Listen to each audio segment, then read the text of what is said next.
We had some games last. It was a lot actually going on. How about this one? Orlando out here in Los Angeles.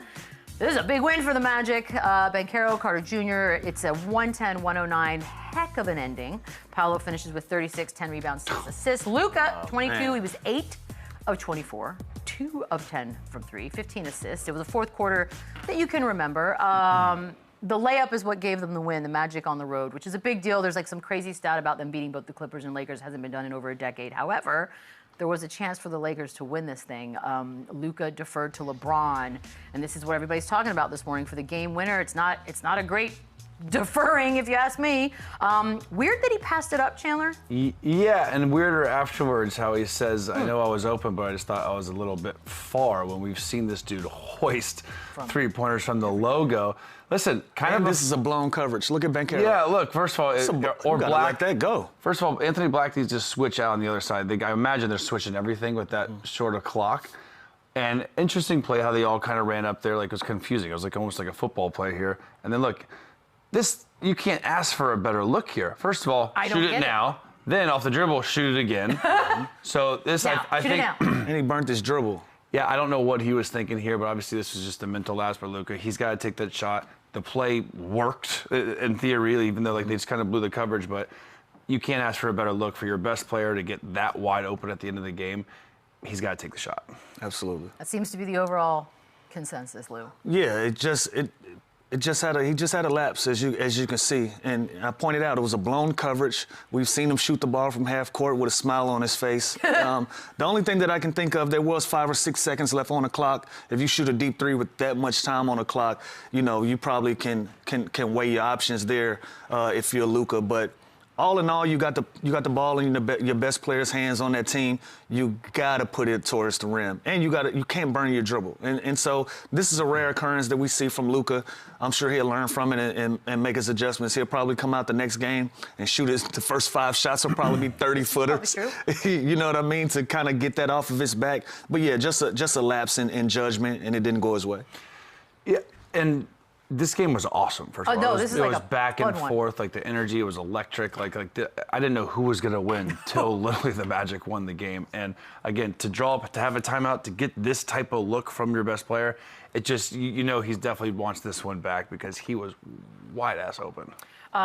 There's some more Luka talk that we will get to, but we do want to kind of concentrate on the Magic for a second. They did win the game after all, and we started preseason into the season. High expectations for Orlando based on sort of what we saw from them last year. And it's been a roller coaster, Lou, I think, to say the least. However, 6 of 8 is what they've won right now. They're only 2.5 games back of the 5 seed.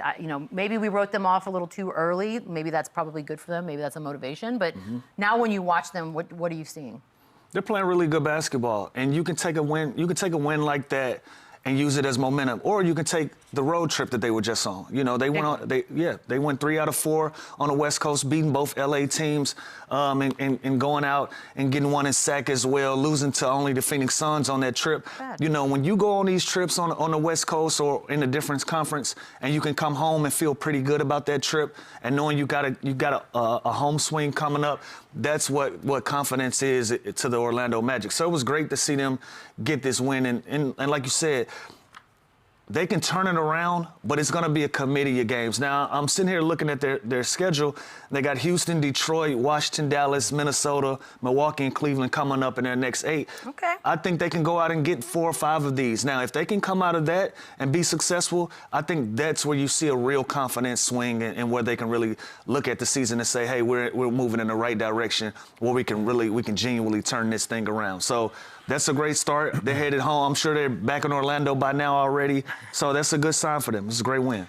And last night, obviously, no Wagner, no Suggs. Wagner's only played 26 or 28 games this year, so that hurts. So they haven't really been completely whole. And I think just they gave us a little bit, of success last year. We thought they were going to make the big jump, and obviously, unfortunately, they've got off to a slow start. But we're starting to see flashes, right? And a lot of that comes down to PAOLO Banchero, who's kind of struggled early, picking his spots not in the best way, kind of picking up his dribble, almost looking hesitant. Last night, he was decisive. He didn't settle. He got downhill. He was aggressive. He got to the free throw line. Like, that is the version that we need to see of him.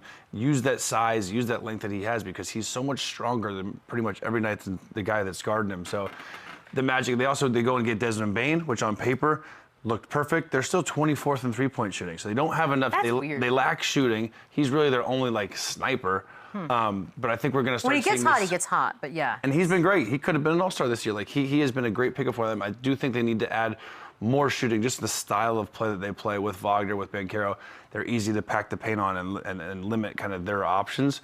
But I think we're going to see their best basketball because even when their offense is not going, they can defend, and Jamal Mosley's a heck of a coach. Let me ask you this, because Kendrick Perkins said that PAOLO Banchero is the biggest disappointment of any player this season. By the way, that's a tough sentence to have to hear. But then he has games like what we just saw.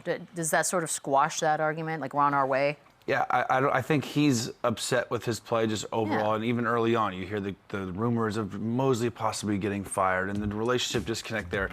PAOLO Banchero is the #1 pick, rookie of the year, absolute stud max player, and he's going to continue to get better. I just think he needs to find his way offensively. I do think that will do him wonders, like I said earlier, to surround him with more shooting, but listen, if 22 points, 9 rebounds, and 5 assists is the most disappointing player in the year, I think he can sleep well with that. And he's not settling anymore. I think earlier in this season, he was playing too much off the dribble, settling for long jump shots or trying to create off the dribble. Instead, now he's playing bully ball. He's using his size. As you can see in those clips we just watched, everything was shoulder action. He's shouldering guys, getting to his spots. He's laying the ball up, either dunking it, or everything else is going to be 8 to 10 feet from the rim, or I'm going to shoot wide open three-pointers as opposed to contested ones. And so that's a young player that's still finding ways to adjust his game, that's going to rig the game up to be successful for him. So I love that. I love the fact that he's using his size more opposed to being off the dribble and trying to play into traffic like Chandler just mentioned. If you're going to play in traffic, at least do it with your back to the basket or where somebody either going to foul you, you're going to get a layup, or you're going to get a dunk. And think about, like, we're comparing the other young, really good teams are San Antonio and Oklahoma City, right? Sure. This team is really, really young. Desmond Bane's 27 years old. He's like the vet on their team. You look at guys like De Silva. You look at guys like, Anthony Black. Like, they have so much potential here, too, that they just need to build around. I think they strongly need to add more shooting, but they are going to be here for years to come competing and playing at a high level. Let's head back to this Lakers side of things. They've lost 4 of 6. They're now in that 6th seed. There's a lot of hope and dreams for when Austin Reeves returned, that things would kind of get back on track and be what they were going to be. And however, it doesn't seem that way with all 3 guys in the lineup. So I'm wondering, Lou, what is it? The Suns are right there with them at this point. You're right behind them. Yeah, there you go. Is there a possibility we're looking at Lakers as a play-in? Well, it's go time. It's definitely go time. They got about 25 more games left, and they're 2 games out of the play-in right now based on the standings. And so if they can't find a rhythm on the offense or the defensive end, they're looking at a sticky situation. And this is a Lakers team that looks like their defense, it goes as if their offense goes. If they don't have great offensive nights, or if it's not easy looks for them, or they can't play in transition, it affects the way that they play defense. And if they're going to be that style of basketball team, it's not going to work for them. They've already shown in the half court that they're not the greatest defensive team, and they're going to need help. So in that case, they got to score the basketball at a high clip. So are we looking at Luka turning down game winners and these things, and they're going to be a highly offensive team? They got a lot of things they got to clean up, or they are going to find themselves in a position where they're going to be fighting for a playoff spot opposed to a guaranteed one. Yeah, they're so dependent on their offense that when it is slowed down in the half court and they can't get stops, it's going to be tough for them to win games and win a series when you're a bottom half, defensive team. I think they're 23rd, 24th in defense. They can't get stops. So, yes, they're going to always have a chance because they do have Luka and LeBron James. And like Austin Reeves last night, it was a tale of 2 different halves. I think he had 0 in the first half, then just easily goes and gets 18 in the second half. Like, if they're rolling offensively, which they usually are, they're still a tough out and a tough beat, but man, they got to find a way to get stops. And with this roster, this makeup of their team, they don't really have those guys. Yeah, I like adding Kennard at the deadline. He doesn't really do anything defensively for them, but shooting-wise and spacing the floor, he helps. But this team's going to struggle majorly getting stops. By the way, they still, with just the 25 or so games left, they still have to play the Rockets, Thunder, Nuggets, Warriors twice each. So that's still a bit of a little. Well, at least gauntlet. they get the Warriors twice. That's not always a given, by the way. Zach Lowe. Get in the car, buddy. I'm going to make some room for you. Buckle up your seatbelt because he's getting it. It is becoming unwatchable to watch Luka at times. That's according to Zach Lowe, because it's the constant complaining. Their own play-by-play guys were like, please stop whining because you are missing defensive moments that you need to be in that are very costly, Chandler. And I don't think you're changing who Luka is as a person. So what are we going to do here? Because the Lakers, it's not just him, by the way. J.J. Redick called Monty McCutcheon after a goaltending situation the other day. They were blown out by 22 points, and he was hung up on this one particular call by the refs. So they're very infatuated with ref stuff. Like, that's a problem. Yeah, the Luka stuff, it's not good, and it's exhausting.